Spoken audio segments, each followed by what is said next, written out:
చికెన్ని శుభ్రంగా కడిగి అందులో పసుపు, ఉప్పు, కారం వేసుకుని బాగా కలుపుకోవాలి. బాగా కలుపుకొని పక్కన పెట్టుకొని ఇప్పుడు మసాలా ప్రాసెస్ చూద్దాం. నేను 3 స్టైల్స్లో చేస్తాను చికెన్ కర్రీ. ఇదొక స్టైల్.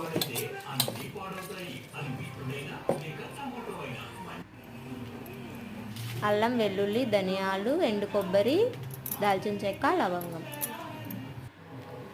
మసాలా చేసుకొని కూరకేమో ఉల్లిపాయ, టమాటా, పచ్చిమిరపకాయలు కోసుకొని పక్కన పెట్టుకొని ఆయిల్ వేసుకొని దీనిలో ఉల్లిపాయ, టమాటా, పచ్చిమిరపకాయ 3 వేసుకోవాలి. వీటిని బాగా కలుపుకోవాలి.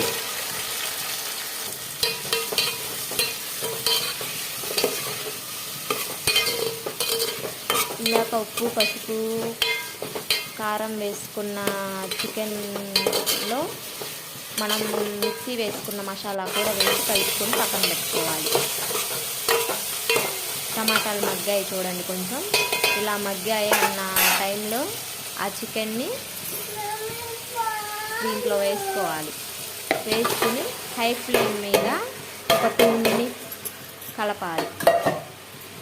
అలా కలిపినప్పుడు ముక్క టేస్ట్ అనేది బాగుండిద్ది. అలాగే మసాలా పచ్చి వాసన కూడా పోతుంది.